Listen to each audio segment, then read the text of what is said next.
Jerry inspired. This is Matthew. He's a friend I made. We did a special cool program at Yale. Yeah, that's right. And so I met him at Yale, even though I didn't go to Yale, but I secretly wanted to go to Yale. So we Me both too. lived out our dreams of wanting to go to Yale. Exactly. So Matthew has taken a very interesting path in life, and I wanted to kind of bring him on again because this channel talks to people who've been on cool paths. So was it an easy decision to be like, okay, I'm gonna go to seminary school, or was it kind of like you debated other types of career paths too? Yeah. Well, the circumstances that led me to go to seminary, I think, were such that it was a pretty easy decision. Mhm. At the end of my time in undergrad, to give a little bit of background, at the end of my time in undergrad, I had come to the conclusion that like a lot of Christian political thought had like challenges, and I would like to, do more academic work, but I needed more of a foundation than what I had already gotten from undergrad. Since I didn't study theology, or, I couldn't read the Bible in Greek and Hebrew. And so it was always but I also needed to like make money and get out of debt. So I immediately went to work. But it was always like percolating in the back of my mind that like, okay, once I'm done with work, I will probably like either go to seminary first or do like some kind of master's in political science. And then after that, I'll do the other one. And so when a confluence of circumstances meant that I was going to not be doing more work, the timing was such that, well, pretty much every normal master's program was done. And so a lot of other seminary programs were also done, at least of the sort of more academically, the classic academic seminaries were done, except for PTS. So in that sense, it was kind of straightforward. The more complicated piece of it was sort of in the lead up. Oh, I Yeah. see. I see. And did you grow up in a family where it was all about, okay, we got to go to church? So it was very much like that. So it was just something you've always grown up with. Yeah. So, for the relationship between me going to seminary and like my own faith is like a little more, there's a little bit more of a gap than you might expect from that. I think, I did grow up, going to church every Sunday. It was a very serious thing. It is a very serious thing. And I'm very thankful to my parents for sort of communicating that, especially in a world where like sometimes, church can be a little bit hokey and like it can be like kind of like, is this sort of entertainment for children? And you see this a lot online, right? Like people have sort of a kindergarten's understanding of Christianity, and then they, get the college version of atheism, and it's like, oh, okay. But I'm thankful to my parents that like that was not the process in our house. But at the same time, I think there's a different tendency with some folks that like not only is church something serious, but also like not explicitly, but implied, every really serious Christian man needs to go to seminary. And I'm also thankful that was not the impression in my house. That's because it's not true. God has different plans for different people. Yeah. And I, even when I wanted to go to seminary, it wasn't because I wanted to become a pastor. I didn't think that God had called me to that. But seminary is where you can, learn Greek and Hebrew. And if you want to do things academically with the Bible, it can be valuable sort of in its own right. And then, deciding between doing the seminaries classically have the MDiv degree, Master's of Divinity degree, which is a 3-year degree. It has academic components. It has practical components. It's 3 years because Jesus's ministry was 3 years. So that's how long it took the disciples to be equipped, I guess. So why isn't it good enough for us? And that's, I'm describing the Protestant history of seminary. Obviously, Catholics also have seminary, which is a little bit longer period to become a priest. But But yeah, but there's also many seminaries also offer other master's degrees, which are 1 or 2 years, depending on what you're looking for. I just did the MDiv because I know that to get a letter of recommendation, it's good to build relationships, and the more time you have, the easier it is to get those letters. So that was sort of the thinking there. So what was something, or what were some things that you thought that once you attended, you're like, oh, it's very different? Do you have any examples of that I for do. anyone potentially who want to go to seminary school? Yeah. So, I mean, I am an evangelical Presbyterian Protestant, and I was going to a more mainline Presbyterian seminary, and I really thought that I would not have a lot of friends. And I thought that like my friend group would very much be at church, and at seminary, you know, it wouldn't be so friendly. But I found that was not the case. I found that although like I had major theological disagreements with all sorts of folks, not only were there other people like me who were interested in, you know, going to the next level in academics, and were sort of, you know, seminary was a stepping stone for them, but there were also people for whom, you know, that was their tradition. They were sort of, you know, mainline Protestants, and seminary was sort of the gateway to their career as being a pastor. And we didn't agree on many fundamental things, and yet we could still have like friendly time and good conversations. There were a few students in particular who were intentionally interested in having sort of cross ideological, cross theological, conversations, and you know, I was happy to be a part of that group, and you know, there were successes and failures, but there were successes in that group. So yeah, I mean, I do think that it was advantageous, however, that my goal was not to learn how to be a pastor. I think that if you are interested in seminary because you want to become a pastor, or you're interested in like learning more theology, it's very important to go to a seminary that is aligned with the, you know, the fundamentals of the faith. You don't want to do a sort of DIY, like, oh, I'll just learn the technical skills at the seminary that like doesn't affirm my fundamental beliefs, but then I'll like figure it out all myself. You know, that's like stupid. I think that if you are interested in sort of doing like further academic research, it can make sense as a stepping stone in that way. But yeah, if you're simply interested in learning more about the truth of the faith, then you need to make sure that like you're being truly discipled by people who are clued in on that. That is actually the perfect segue to the next question, which is, what type of people teach you at seminary school? Yeah. So it depends. So, and it depends a lot on which kind of seminary you go to. There are some seminaries, so you can imagine it on a spectrum of like the most relaxed to the most strict, or the most monastic to the least monastic. You know, at the very extreme end, you can imagine that there's sort of like just anybody, right? Like there's divinity schools. Like many places have switched to a divinity school model where basically just, you know, academic professors who are interested in religion or have expertise in religion are mingled in alongside dedicated divinity school professors, are mingled in with like priests or pastors from particular denominations, and then like those priests and pastors from a particular denomination create a little mini seminary inside of the divinity school, and then you can have multiple seminaries in the divinity school. So for example, I think Yale Divinity School functions like this. There's, I think, an Episcopal seminary inside of Yale Divinity, and I think there's a Lutheran one, and same at PTS. Like PTS, Princeton Theological Seminary, is a Reformed seminary itself, but it also has like, I believe that, I'm not sure if they're full on mini seminaries, but they're like affiliate groups. Basically, you can become ordained in the other places through that. So how you get taught depends. So that's sort of like the more relaxed mainline version.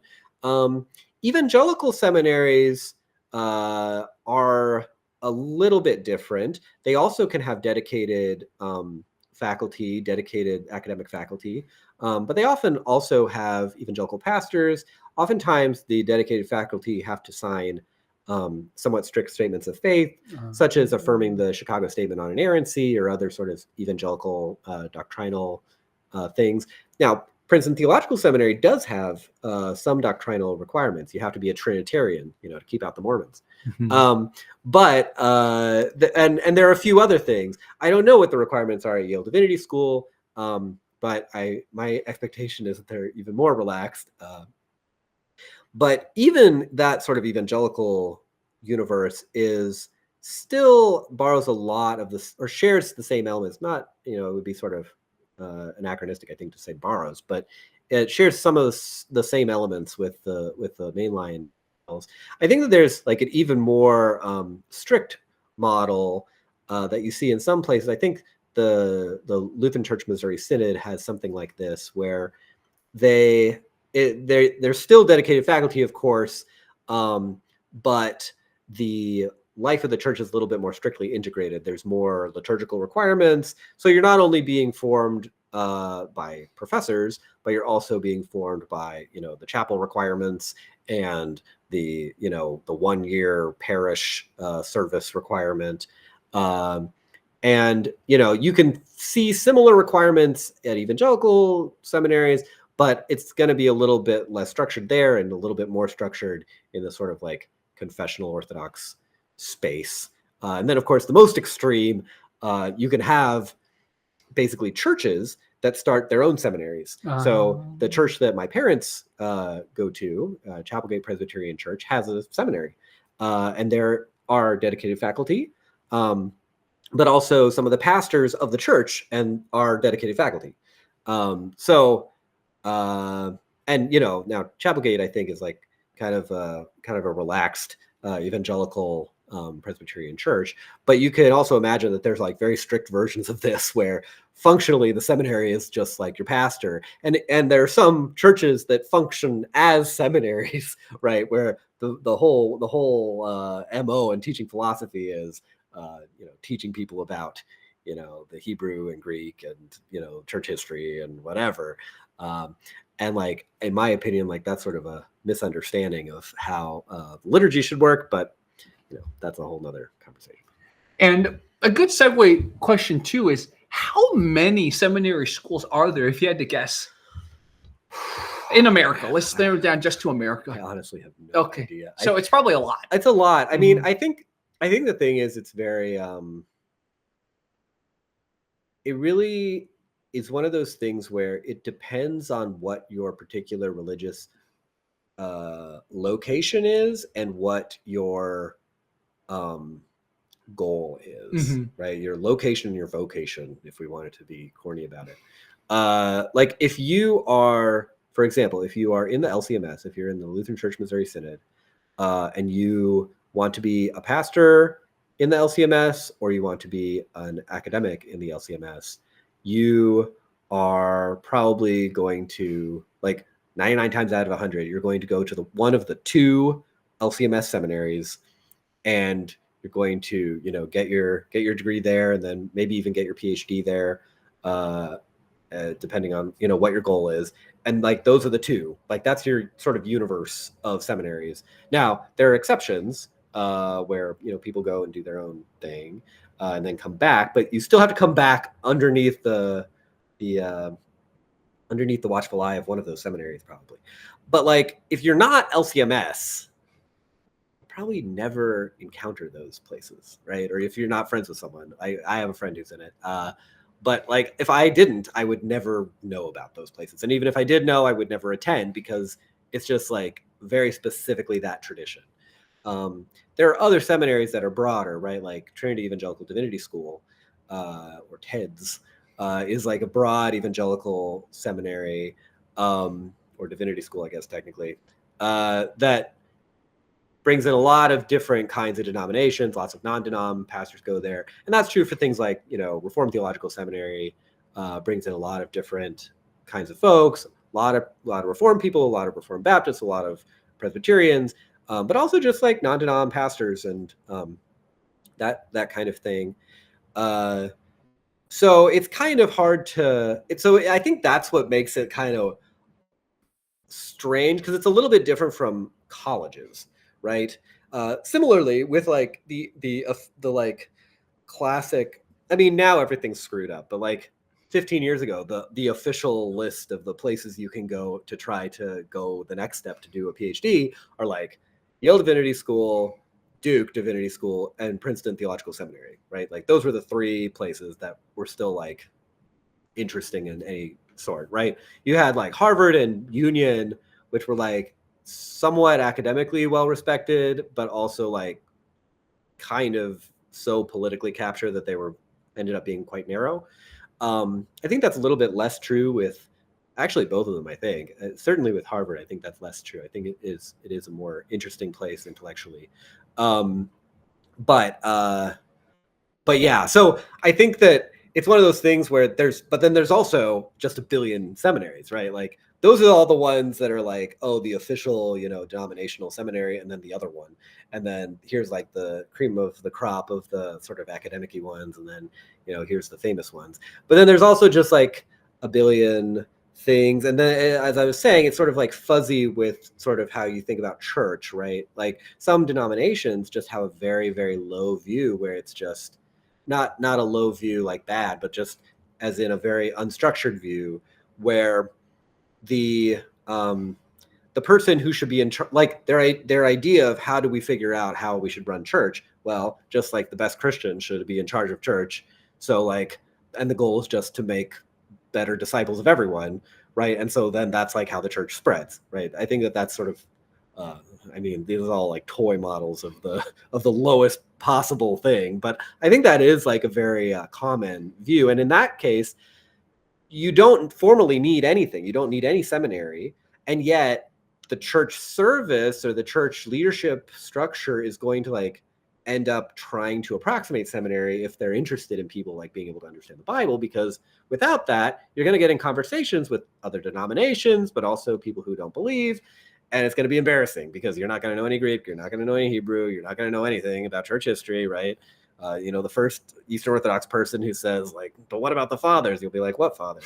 If you don't know anything, it's going to be made evident eventually. So I think those places end up becoming mini seminaries in themselves, and at least having approximations of those kinds of functions. And so then it's like, well, there's a billion of those churches. So as far as number, I don't know, but just to be a little bit brave, I will say, I think there's probably like, if you are interested in going to seminary, so at a functional level, I'll say, if you're interested in going to seminary, there's probably only like 15 seminaries you really need to look into to have like a full survey of what's kind of going on. Makes sense.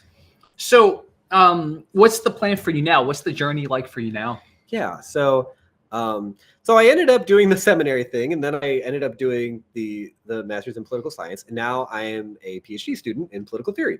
Oh, so you did go through with the path. Yeah. The plan happened. Yeah. All along I was hoping the plan would be a little more accelerated, but nevertheless the plan happened. So now I'm starting my work as a PhD student. But my interest is still in sort of religion and politics, Christian politics, especially things about sort of the kerfuffles about liberalism and has liberalism failed and that kind of thing. There's a lot of Roman Catholic critiques about that have already been done, including by one of my professors, Patrick Deneen. But there's less stuff about Protestants and Protestant objections to liberalism. And I think, I haven't done the research, so I don't want to, start making my grand claims in any kind of public forum. But I think that there is like interesting things that Protestants are saying that are critiques of liberalism, interesting differences in the critiques from the Catholic critiques.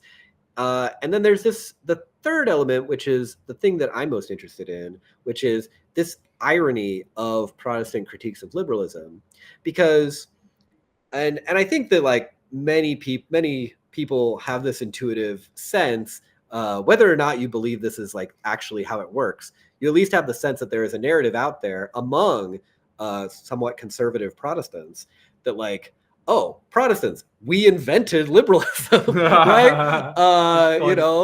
John Locke's dad was, pro-parliament, and so on and so forth. And the founding fathers, right? Like, there's this fight between sort of red America, which is like the founding fathers were basically Christian, and blue America, it's like the founding fathers were basically deists. And like all of that's a historical oversimplification, but in any case, there's still the irony. The irony is a fact, that like, how can you have this critique when you are also claiming to be like the origin point? On the other hand, like maybe that's exactly how you're doing the critique. So that's the research project, and we'll see where it leads. But yeah, Wow. that's what I'm up to now. So you have that MDiv, yeah, and then you have the master's already. Yeah. So eventually you get the PhD. Right. Okay, that's cool. I mean, where did you get the master's? So I did my master's in political science at Columbia. Oh, so that's why I went to New York. That's why you were in New York. Yeah, okay. Yeah. Wow. Yeah. Good for you. So you have Princeton under your belt and Columbia. Yeah. Well, now to be totally transparent, it's Princeton Seminary, which is a separate institution from Princeton University. And if somebody reports that they got into Princeton University, that's a really big deal. If someone reports they got into Princeton Seminary, that's great too. But I don't think they're comparable as far as percent admitted statistics. What was the day in the life like in seminary school?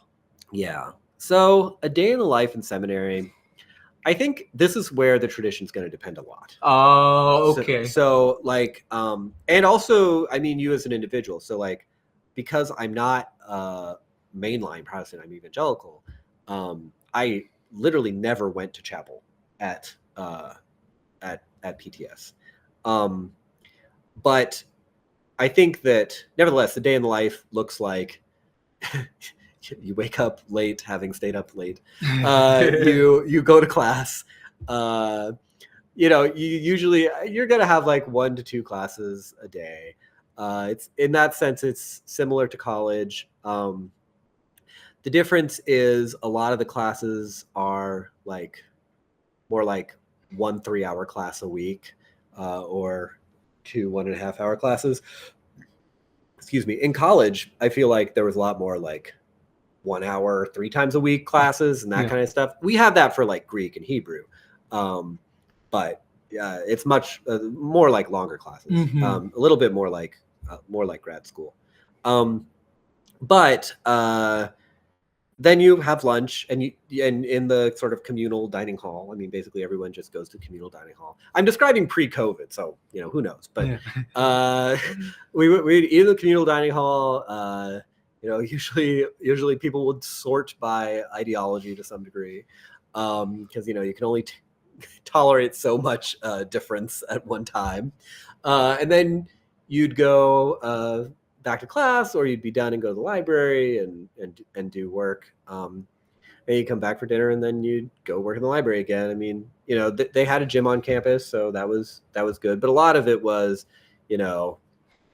class, library, sleep, or I guess class, eat, library, eat, sleep.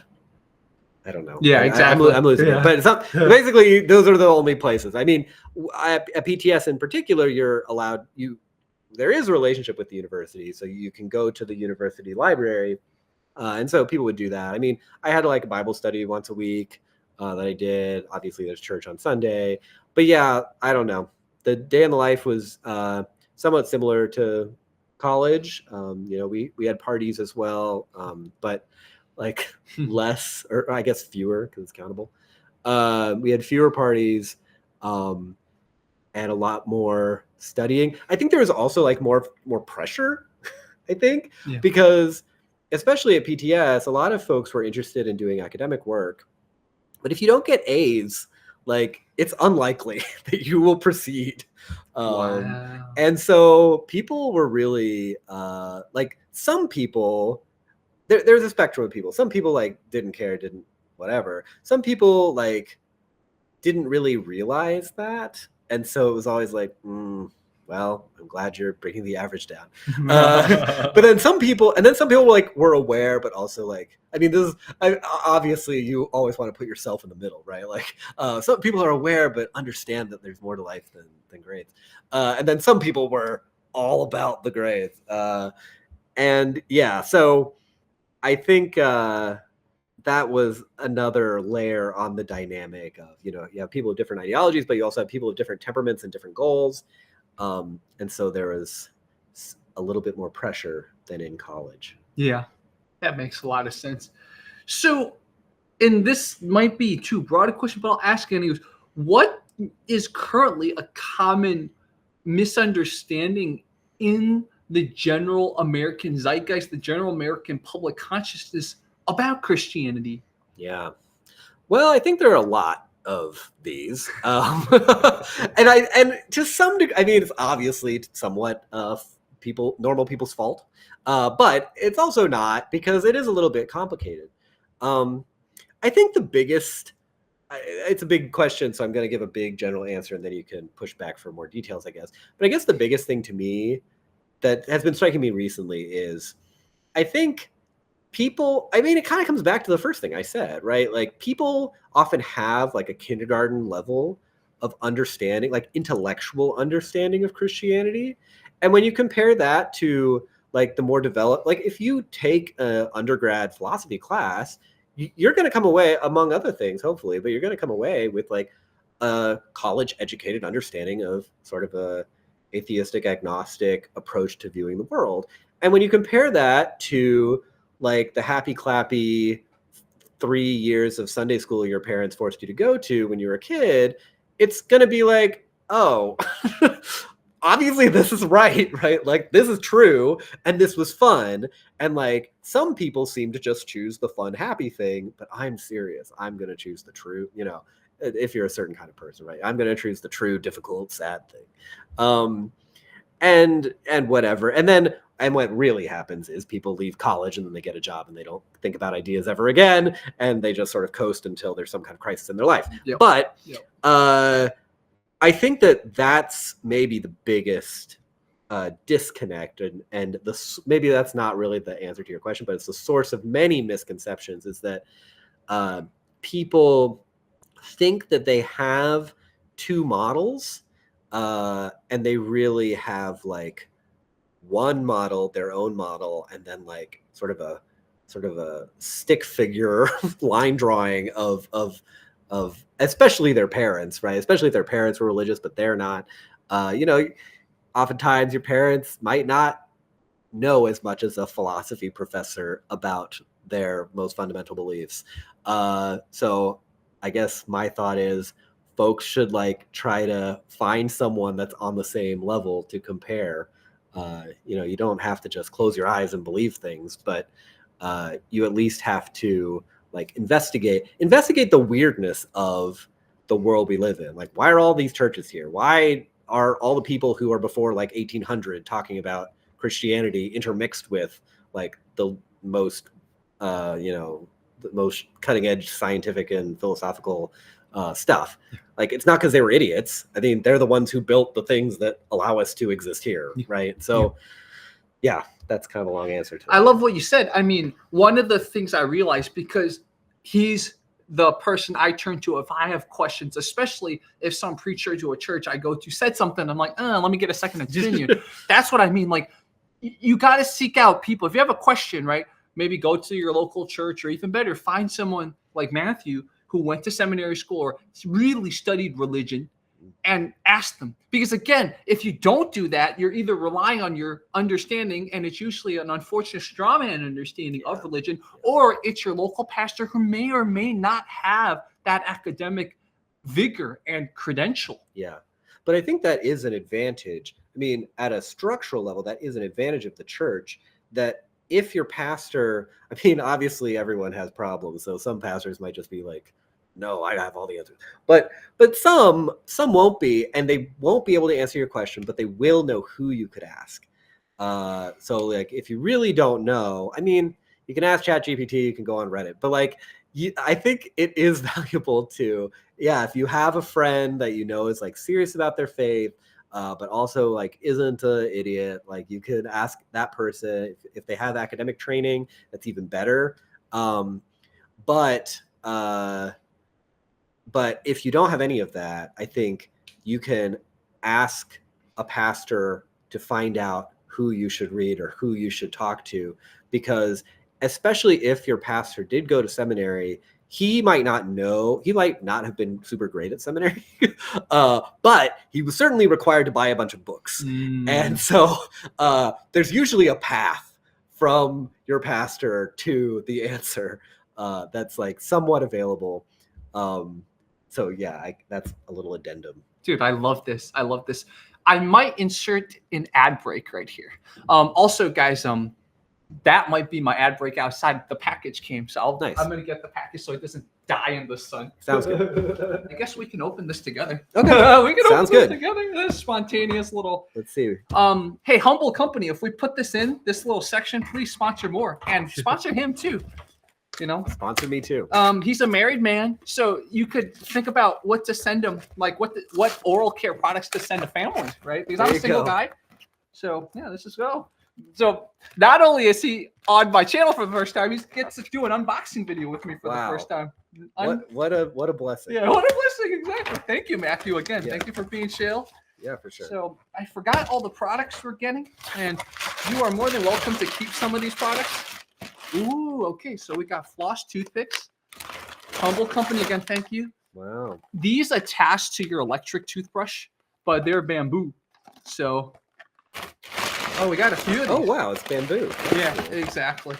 Designed in Sweden, too. Yeah, exactly. So they're headquartered in Sweden, but shout out Rich. He's the CEO of the U.S. branch, Nice. and he likes fight commentary breakdowns. So, we got some tongue scrapers. Ooh, Nice. That's neat. And then, here's some toothpaste tablets for quick brushing of teeth. What? Yeah, so it's like you chew it, and so you don't have to deal with the mess of the toothpaste. Oh, yeah. Okay. Exactly. So my total ignorance of this hopefully is helpful for this ad. yeah, it's kind of cool, right? Yeah, it is cool. It is cool. Have you ever used a tongue scraper? I have never used a tongue scraper. Maybe I'll give you one of these. That's very cool. Yeah. Basically what it does is after you brush your teeth, you very gently scrape your tongue because we have a lot of bacteria on our tongue. Interesting. So again, thank you, Humble. These are the toothbrushes I've been looking forward to. These are bamboo toothbrushes, plant-based. Nice. So they're very elegant. yeah, very elegant. Exactly. Mouthwash concentrate. So, and then we also have two. Wow, we got a lot of stuff. Thank you, Humble. I guess we will put this ad break. Literally, as Matthew and I were talking, the FedEx truck came. So Didn't want anything to explode. Yeah. It's so hot. Exactly. So, and then we got some toothpaste and stuff. Yeah, sensitivity toothpaste. Wow, this is crazy. Yeah, this is for when people have honestly, here's my opinion, and anyone watching, feel free to disagree, but I wouldn't use this to go in between the teeth. You don't want to yeah, exactly. What I would use this is if you have like braces or something like that, that's smart. you could clean in between the braces. That makes sense. Or for example, potentially if you have like retainers, you could clean the retainers with this because it's very precise. Right. Nice. So yeah, this is interdental. Have you ever had braces, Matthew? I have had braces. Okay. I had braces as a kid. Uh-huh. But you know what's wild? My teeth are okay. Like, but my wife has great teeth, and she's never had braces. Wow, that's amazing. Yeah, it's pretty crazy. Did you have braces? I did, and this is why they discovered me, because I randomly did a review of this without even asking, and then he found out that he likes my channel. He's been watching one of my other channels for many, many years. Oh wow! And so, oh yeah, I'll definitely give you one of these. It's got copper. I think copper has natural like anti. So this, nice. I'm definitely going to give Matthew some of these. So thank you, Matthew. Look, thank you. It pays to come on the show. Yeah. Again, Humble Company, thank you. We're going to work more with them on my main channel. So nice. Yeah. So let me tell you the story to back up what you said, right? Sure. Even in college, I went to an Ivy League school, and even in college, I would have debates with some of my more religious classmates. And because they're not in seminary school, they're not studying this, they also just went to church all their lives, right? Right. I could tell that even their understanding, maybe it wasn't kindergarten, but it was still elementary school or middle school understanding. Yeah.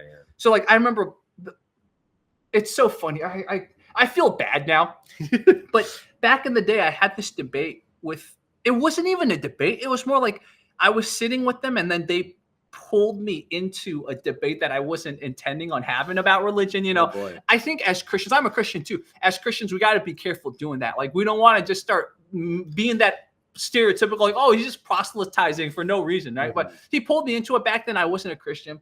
And I remember he was giving me this, which I think I might have told you about this argument for God, which is that why do we seem to have an inherent morality, right? He was given that. It's like, it must be from some higher power.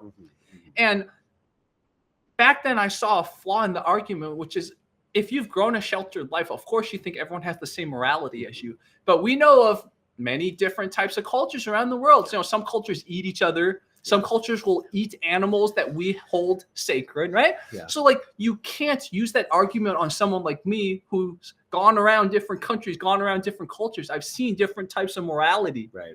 So I remember I was just like, I just started trolling them. I was like, I shouldn't have trolled them, but I was just like name like different things that wouldn't adhere to their view. But I was like, why would that kind of thing be in their mind if they're actively trying to like always proselytize? And it's I think what they don't have is that kind of some figure, that can sort of guide them, right?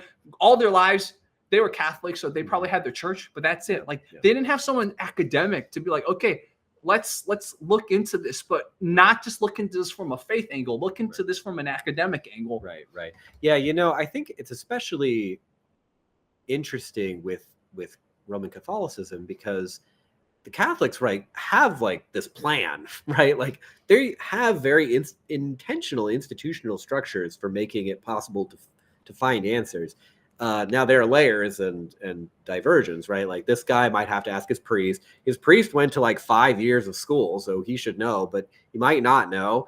But he has professors at wherever he went to seminary that know, or can at least send you to someone who does know, right? So there is definitely a path for him, but I think that this is where like knowledge and morality play a little dance in practice, because if you are like somewhat arrogant about how much you know, then you're not going to ask for help, or you're going to think you're going to have an overestimation of your own like understanding of the argument, right? Like I hear this argument about morality and like, yeah, I understand.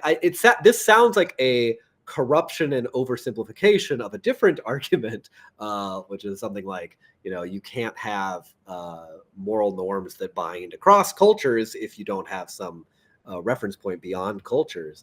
But that's not the same thing as saying everybody secretly knows what's right and wrong about everything. And there's a lot of complication to it, but you need to like have the humility to ask. And I mean, Protestant churches also have a similar path, but Catholics are super intentional about that. So it is kind of sad that this person did not come equipped. I remember this actually happened last year. So there's, again, not to pick on Catholics, right? But I get it. Like Matthew says, sometimes within their institution, they more encourage this stuff.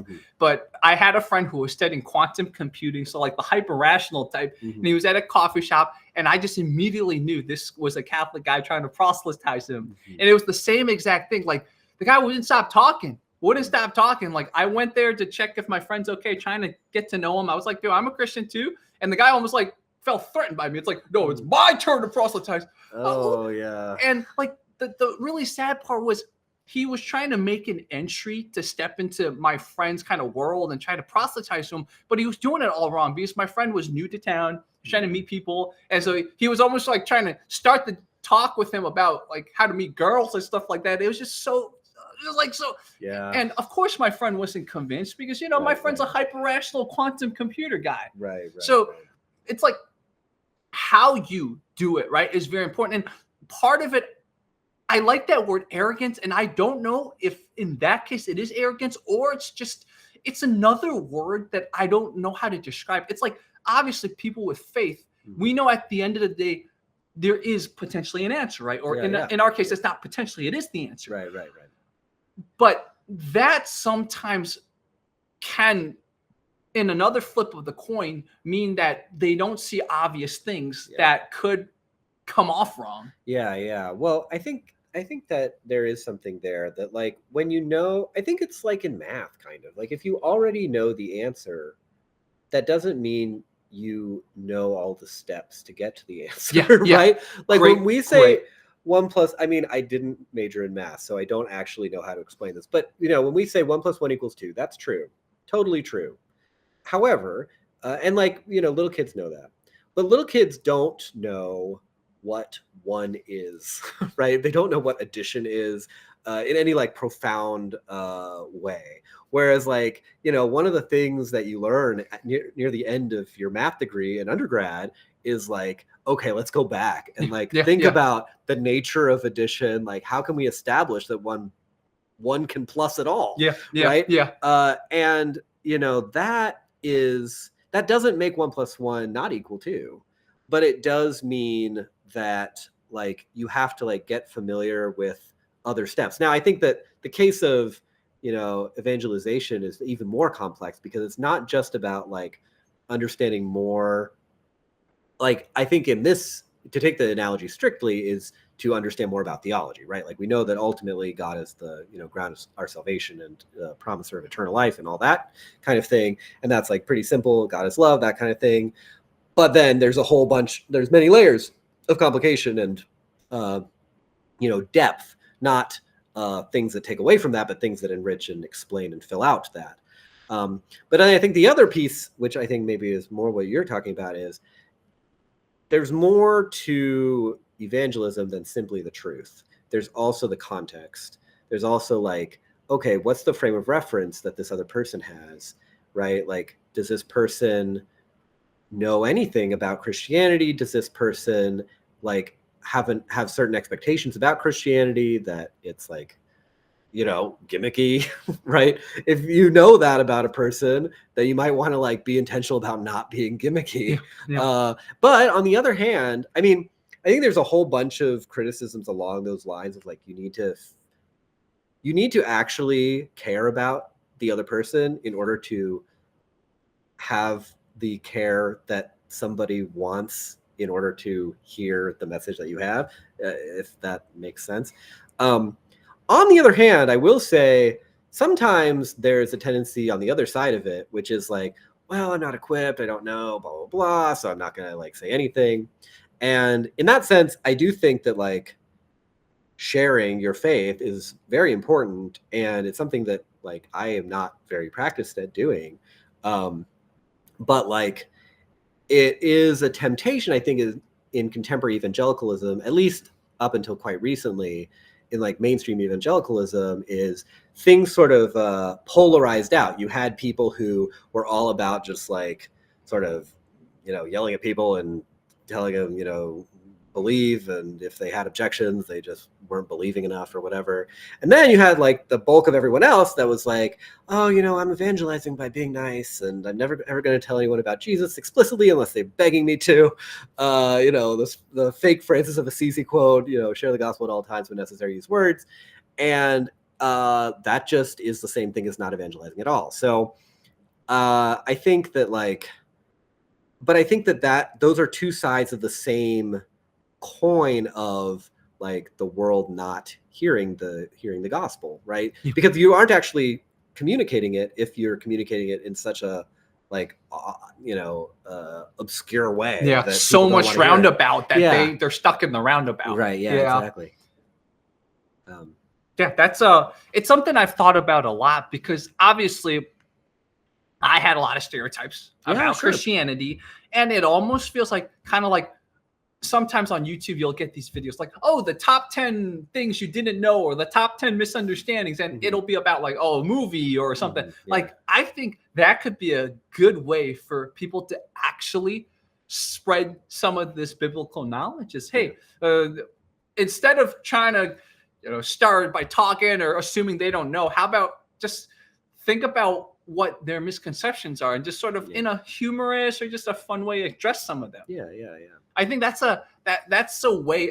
I think that would have brought me into faith a lot quicker as a person, because I just had all these stereotypes, and it was a long time before it took one of these guys who, like, he never really tried to proselytize. He definitely was more of like trying that Francis Assisi type of thing, like, oh, just live a certain way, and eventually some people will ask questions. He did that very well, right? But what he did well was that when it was time for me to ask him more about Christ, he knew a lot, because obviously, so like he was prepared. That's a trick. You have to actually say something. Yeah, exactly. So this is definitely something I think about a lot, because I grew up with a lot of misunderstandings. I know a lot of America, like we said in the beginning, they unfortunately have this like kindergarten view. Like, you ask them about Christianity, they'll know about Moses, they'll know about Noah, they might know about Adam and Eve, and then they'll probably know about Jesus, right? But like, that's so basic. That's not even like a wrapper to this, right? It's like it's like the tip. It's just this little part of the wrapper. And what's interesting is it doesn't even necessarily track like your education or even like your interaction with Christianity. Like I've had a professor who was not a Christian. He was saying something to the class about how, well, in Christianity, people just want to get their soul saved to go to heaven. Like, that's the purpose of life. I was just like, I don't think that's right. Like, that's not what Christians, I mean, that's great. Don't get me wrong. Like, having eternal life is great. But that doesn't mean that that's the same thing as the purpose of life. The purpose of life is to, love God and to love your neighbor. And at least that's like the animating purpose for your actions. So I think, that's an interesting little twist to it, that like it seems to totally not track like how much you've learned. And this is actually kind of true generally. I don't know if you would agree. I think this is true generally, that like people can be very knowledgeable in their own field and like not know much about, not just religion, but about anything else. Right. Yeah. Yes. And that's why I think having like an attitude of like confidence, but some humility, especially in the areas where you're less familiar, it's can be very valuable for like getting a better understanding of what in the world's going on. Yeah. One thing I've been doing recently, whether it's watching a YouTube video or something, I now actually I have like a notebook now, and I just take notes. Nice. So that's like me trying to practice having humility, understand not just that I don't know, but also you have to actively interact with it. Right? When someone's telling you something, whether on YouTube or whatever, like take some notes, turn your mind on, because from another practical standpoint, how much are we filling our minds if it's just noise, right? Make it not just noise, because if you want noise, maybe have music or turn on white noise or something, or listen to the birds. You don't need YouTube videos in your ears. Right. Yeah, no, that's a good point. That's really interesting. So with your current PhD, you have to write a dissertation, right? Eventually. That's right. That's right. Do you have ideas yet on what to write on, or is that going to be a little bit later? Yeah. So the general topic is going to be about these Protestant objections to liberalism and this sort of ironic relationship potentially with the origins of liberalism. Now, what in particular I write on, that's a little bit more, that's going to come down the pike. The way the program works is we do 2 years of coursework. Then there's comprehensive exams. If I pass that, then there's a year of dissertation proposal preparation. Then if I get that approved and I get a dissertation committee approved, then there are 2 years of dissertation writing. And then the middle 3 years of those 5 years will be when I do TA work. Oh, that's cool. Oh, TA work should be fun. Yeah, so I start that this year. I did my first year last year, and so this is my first year teaching. Wow. And do you know what classes you're going to be TAing? So no, I don't. I find that out in, let's see, like 3 weeks. Wow. Yeah, so pretty excited, honestly. there's a few different. Honestly, all the options are good. Yeah. Yeah. I think maybe next year around this time we should bring Matthew back, and we should, Yeah, because that'd be fun. you'll have a different experience now that you've taught classes and Yeah, stuff. yeah. Like, ooh, that'd be so cool. And I think, Matthew, we can end this by, I'll ask you some of the personal kind of questions I have that I've heard other Christians talk about, that since you've studied this stuff, let's see what your takes on it are. Sure. So my understanding is most of like the really prestigious colleges were founded by Presbyterians, right? Like Oxford, Cambridge, even Harvard, Princeton. They were mostly founded by the Presbyterian sect of Christianity, right? Yeah. So I think with that's definitely true of Princeton. That's true of some of the Ivy League for sure. It's a little bit complicated insofar as there's like Presbyterianism, and then there's like Reformed theology, and then there's like Western Christianity or whatever. So while like Reformed theology has had a major influence on things like Anglicanism, right? But Anglicanism is not Presbyterianism. And yet, like, Anglicanism also contains non-Reformed elements, right? Like more Catholic elements. It also has more sort of Methodist-y elements. So in that sense, it can be a little bit complicated, but you're right to say that like the intellectual backbone of the contemporary Anglosphere academic world is historically informed by Reformed theology. Now, of course, for places like Cambridge and Oxford, those places were founded in the Middle Ages, so it was through injections that they came to have some kind of Reformed something going on. But yeah, so it is true that there's a lot of influence there. The second question I have, I've heard this many times. So obviously there's a misunderstanding that after the Roman Empire fell, everything just went to craziness, right? Yeah. One of, I believe, the places that kept a lot of the knowledge alive were the monasteries, right? Now, to what extent, like, because the narrative you always hear if you study history is like the Renaissance, they dug up all the stuff, but how, yes, some of it was from Arab sources, but did they like go to the monasteries and like find the scripts too? Yeah, that's a good question. I will hedge all of my questions with my like fundamental ignorance on everything, but my impression is that yes, the monasteries also contained many things. And the monasteries also had the scholars who could like do some kind of work in universities or in cathedral schools, to be in some kind of correspondence with Muslim sources, or to do translations, or to do whatever. So even there, it is true that like they're getting it from the trades, but they're also getting it from the monastic libraries, but they're also like all gummed up in the process. It's a sort of a whole process that unearths those documents.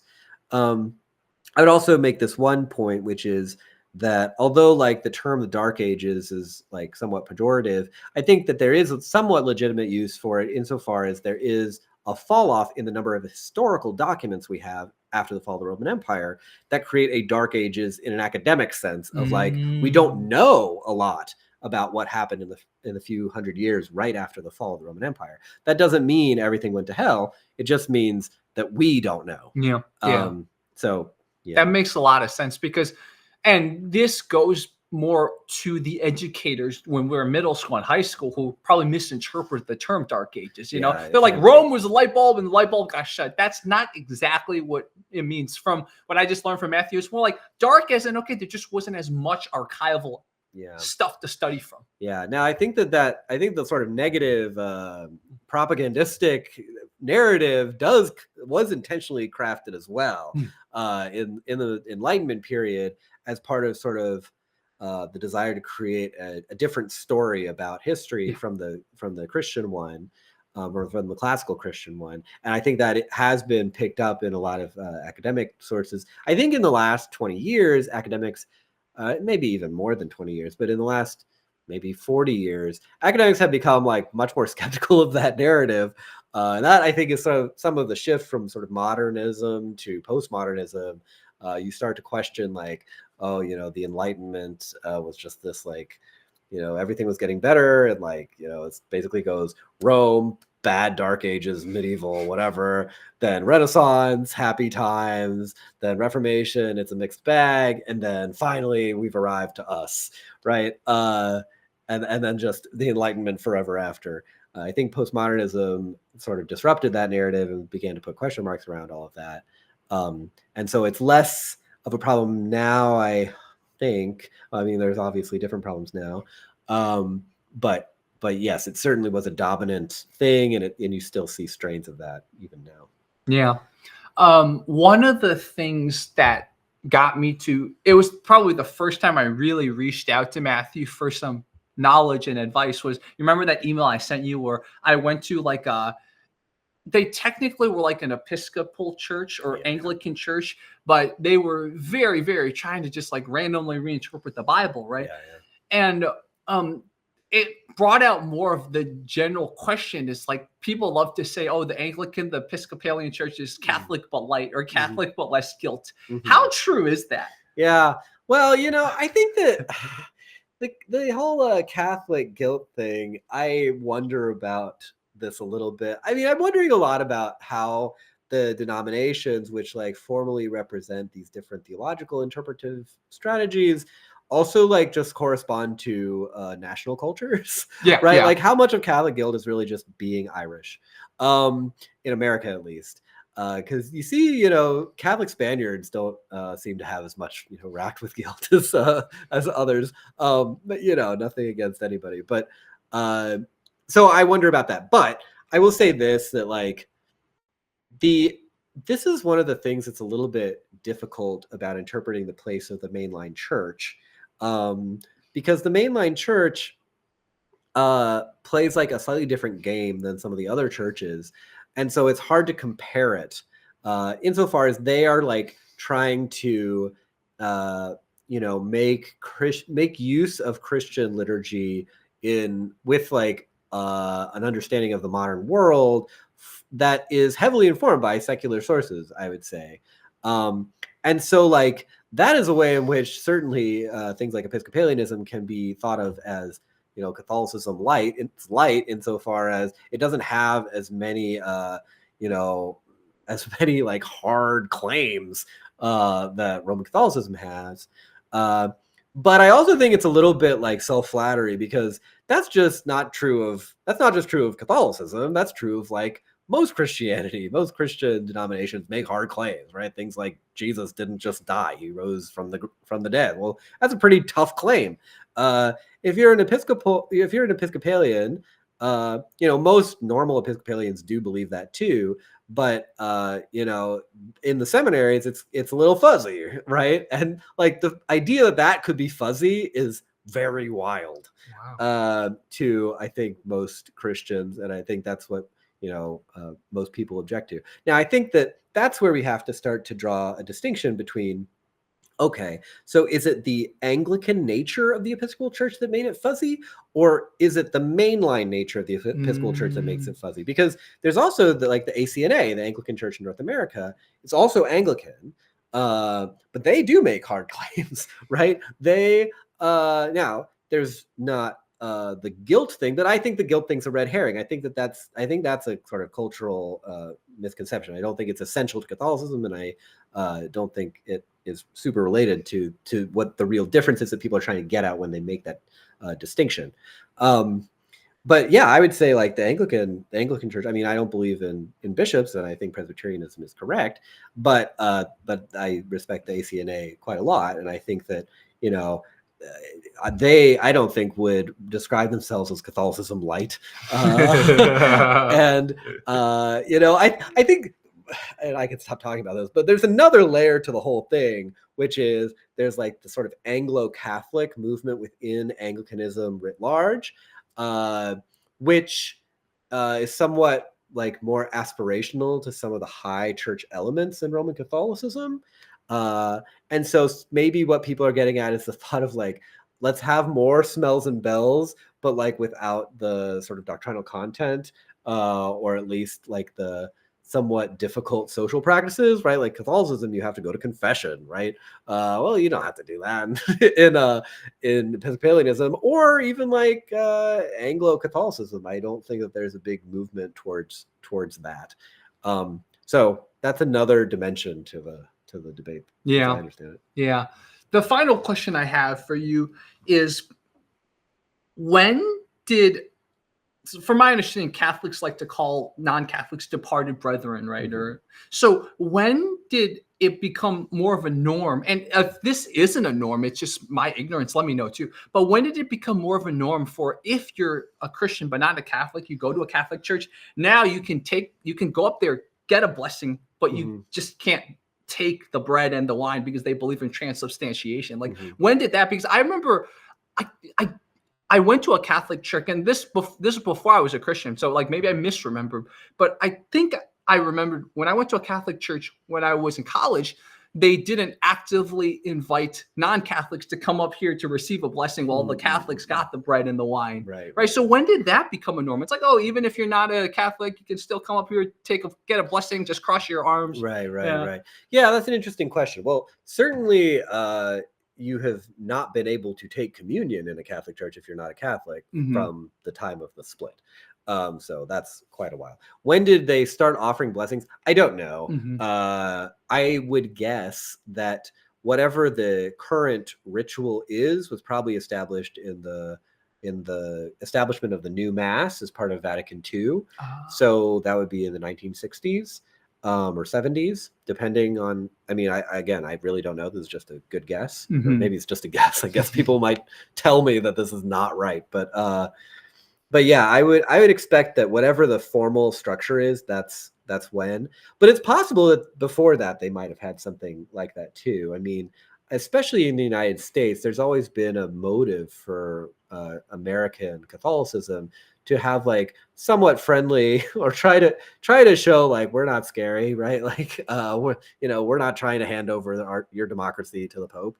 And so I could imagine that like this could be a convention that exists for a while in American Catholicism. But it's a question that I would have too. I mean, I don't even know if this is done outside the United States, or to what degree, and where it start. I think those are all very interesting questions. Yeah, and at first I thought this was just an LA thing, but I went to a very theologically conservative Catholic church in the DC area, and they did the same thing. They're like, oh, if you're not Catholic, you can still come up and receive a blessing. And I was like, oh, okay, so it's not just an LA thing, because obviously LA is its own bubble, it does its own things.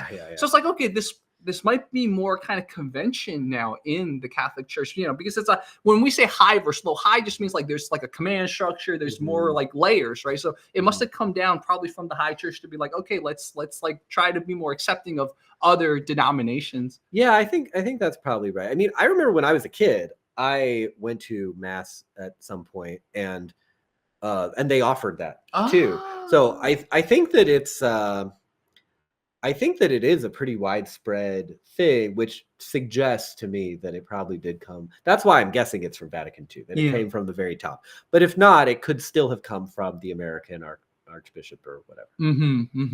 Yeah.